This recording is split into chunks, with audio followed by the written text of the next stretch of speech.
Hello po mga idol. Magandang araw po. Andito po ako para i-share sa inyo yung aking ah, nakikita sa araw-araw na aking pagbiyahe sa paghatid sa aking mga anak sa school sa ano. Napapansin ko kasi ngayon mga idol, hindi naman lahat ng Galit ka ba? mga motorista ay gano'n. Kasi lagi ko pong napapansin na hindi na nila ginagalang yung guhit, yung tawiran, lalo-lalo na po sa mga tapat ng school. Kahit alam nilang school yan, tapos maraming tumatawid, ang bibilis talaga ng ano nila, bubusina sila ng todo, tapos pag medyo na ano ka, sasabihin kang, ano, nagpapakamatay ka ba? Ganon, ganon, ang kanilang mga ano. Hindi naman nila alam na bakit ang bilis ng patakbo mo ay school yan. Lalo-lalo na kung labasan yung mga estudyante. Kaya marami ang sanib ng mga ano ngayon, yung mga aksidente. Gawa doon sa mga Huwag walang mong subukan. Masisira ang ambos buhay mo. magpatakbo, matutulin talaga. Kaya naglagay na ng mga tanod yung iba. Ang problema naman doon sa mga nilalagay doon sa iba, napapansin ko rin doon sa iba, malapit na yung sasakyan, halimbawa, mga 2 na lang, pag may nakita silang tatawid ng tao, bigla nilang paparahin yung kwan, siyempre, mabilis ang dating, baka madisgrasya pa. Kaya sana, kung doon sa mga magtatawid, ay pakianuhan muna yung mga tao, tapos, pag wala ng sasakyan, sa kanila niya paanuhin ang tawid. Sa ngayon pa naman, yun ang nakikita ko ngayon na problema dito sa ating ano. Kaya marami yung mga nababangga na ano, Sana talagang all. ang tutulin ng mga sasakyan. Yang hindi na nila naaano yung halimbawa, school, may sign naman yan, tapos may tawiran, mga guhit-guhit yan. Tulad na lang isang araw, may sasakyan dito, may liliko pa ganito, sa kaliwa, liliko dito. Galit ka ba? Pinagbigyan itong malaking sasakyan. Ito naman si kamuting na kamotor, umovertake pa ganito. Pagliko, salpok. Salpukan talaga sila kasi pinagbigyan nitong isa, liliko talaga siya dyan. Ito namang isa, talagang Bola lang yan. umovertake pa rin dito sa kanan. Hindi ko na maintindihan mga idol, kaya sana ingat tayo talaga. Kung tayo mag-drive at drive dali tayo, kung tayo tatanghaliin, sana naman maga tayong umalis para hindi na tayo magdali-dali, para makapag-drive tayo ng tama o ayos sa ating kung ano. Isa pa, nung kami nag-drive ng anak ko, papunta dito, pauwi na, parang hindi alam ata ng ibang mga tricycle o yung mga sasakyan, yung tinatawag na counterflow. Siya pa yung nagalit sa akin. Kasi narito kami sa kanan, pag ganito, dalawang way, bali 4 yan, dalawa. Ang dami Bahala sasakyan ka sa dito, hindi buhay kami mo. makaliko na ganito kasi kita ko malayo pa siya. Pasalubong siya dito sa amin, pag ganito. Sabi ko, ang gawa ko, tumigil ako. Kasi malapit na siya eh. Hindi kami makapunta dito kasi maraming sasakyan, mabibilis. Tapos sabi ko, kuya, dapat doon ka sa kabila. Kasi papalit ka, sabi niya. Hindi, dadaan ako dyan. O talagang nagalit pa sa akin. Kung talagang mapapaaway ka talaga. Ibig sabihin, hindi niya alam yung ganong ano.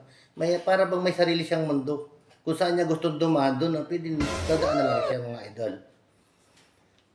Kaya naman, pag nahuli naman ng LTO, ayan, magagalit naman sa LTO kasi mahal daw ang huli. Bakit daw sila hinuli? Kasi ganito, ganito, ganito, ang mahal, bakit nahihirapan tayo ngayon? Sana, ang problema nga lang talaga, dito sa atin, mas marami Di yung, totoo yan. parang sa tingin ko, mas maraming walang lisensya kaysa doon sa mayroong lisensya. At ang isa sa nakikita kong dahilan kaya hindi sila nakakakuha ng lisensya ay, anong tawag dito? Ay mahal. Mahal ang pagpapalisensya ngayon. Lalo-lalo na yung student permit ang mahal. Parang dito sa amin po ay halos gagastos ka ng mga 4,000 para makakuha ka lang ng isang student permit. Ayan. Kaya yung iba, hindi na sila nakakakuha kasi mahal. Tapos, bukod sa mahal, ay parang ilang araw ka pang mag-aano doon sa LTO. Kasama na doon yung, anong tawag dito, yung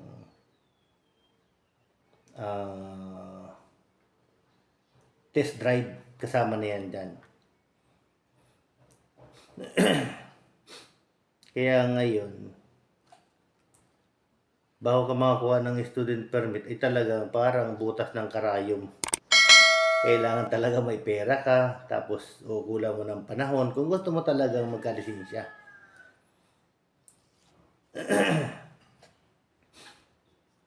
Para sigurado tayo mga idol. Ay tapos, ang inaano pa dyan, mas mura kasi yung pag magre-renew ka na eh. Kasi pag magre-renew ka na ng lisensya, ay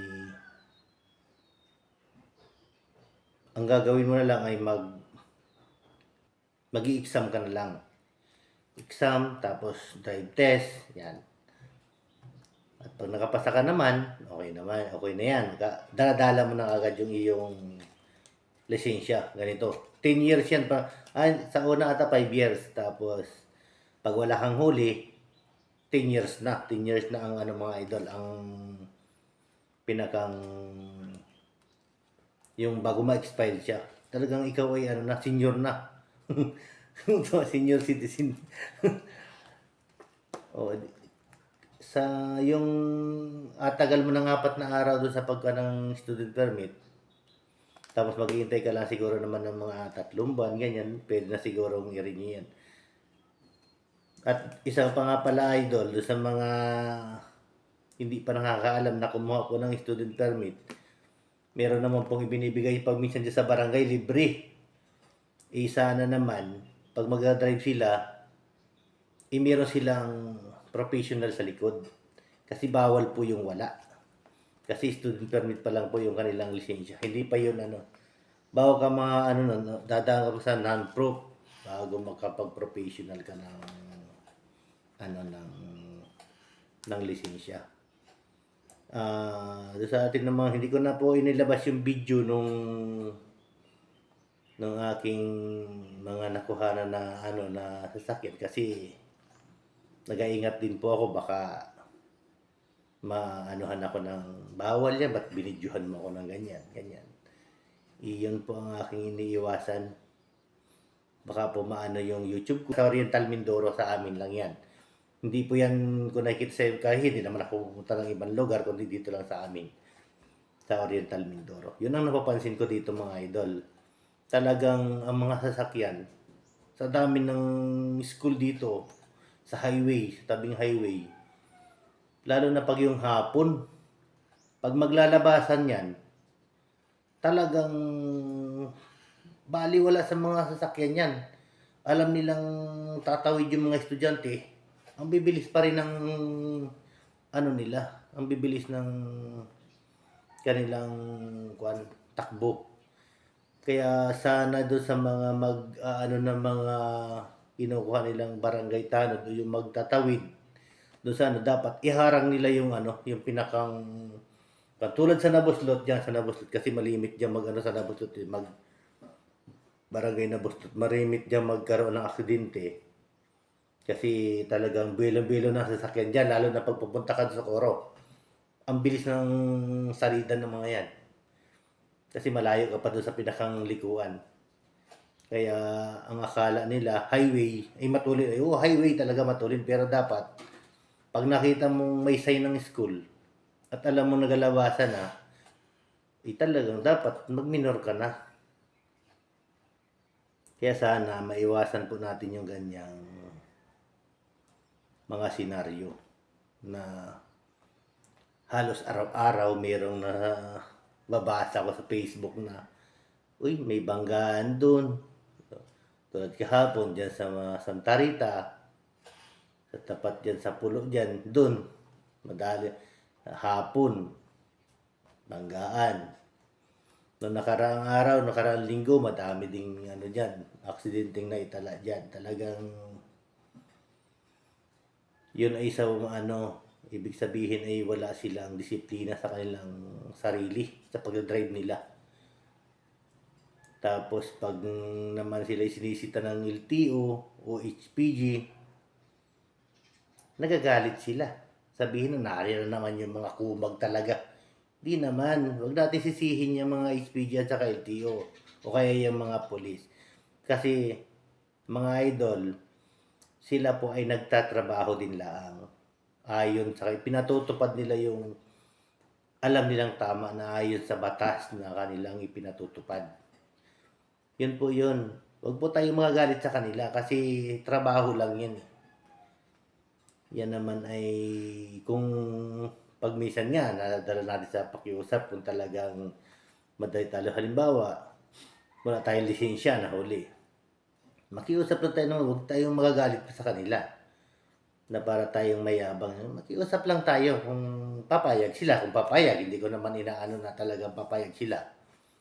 At talaga na. Pero hindi dapat inuno yung wala ka lang helmet. Kasi yung walang helmet, yan ay kaya lang naman nila ginagawa yan ay para din sa atin mga idol. Protection natin yan. Kahit yan ay, kahit wala yung HPG o LTO na yan, na naandyan, dapat naka-helmet tayo tuwing tayo magmotor, ganyan. Kaya motor na lagi na ano kasi mas marami ang laging walang helmet. May helmet na dala na dito sa siko.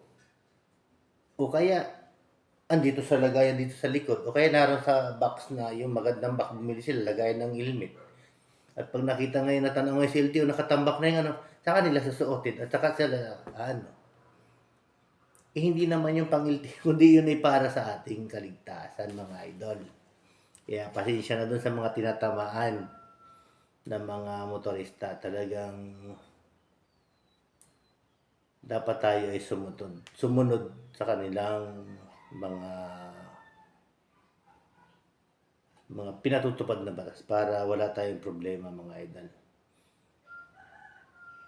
Thank you mga idol. Sana walang magtampo, ganyan. Kasi nagsalita ako ng ganito. Yun ang mga idol, para sa atin lang yun. Yun ay ipinaabot ko lang. Halimbawa napanood nila to, ipinaabot ko lang na yung kanilang kamalian, yung mga ganong senaryo na ano, para sa kanila din yun, para sa atin din yun. Hindi yung nakasalubong mo na sasabihin mo, dyan ako dadaan eh. Paparito ako. Paparito siya. Dito sa dadaan. Pili talaga niya na, dyan ako dadaan talaga. Sabi niya, idadaan ako, nakaharang ka dyan eh. Nakaharang daw ako dadaan. Sabi ko, hindi naman sa akin ito. Liliko talaga ako, hintay ko lang na wala eh. Pipilitin ko ba tama yun sa akin kung babanggain naman niya ako. Hindi, huwag nyo nang ipilit na tama kayo kung talagang madidisgrasya kayo doon sa ano. Huwag nyo nang ipilit. Umilag kayo kung kinakailangan talaga. Hanggang dyan lang tayo mga idol muna na. Thank you. Pa-subscribe na po. Ramil Vlog TV po. Thank you.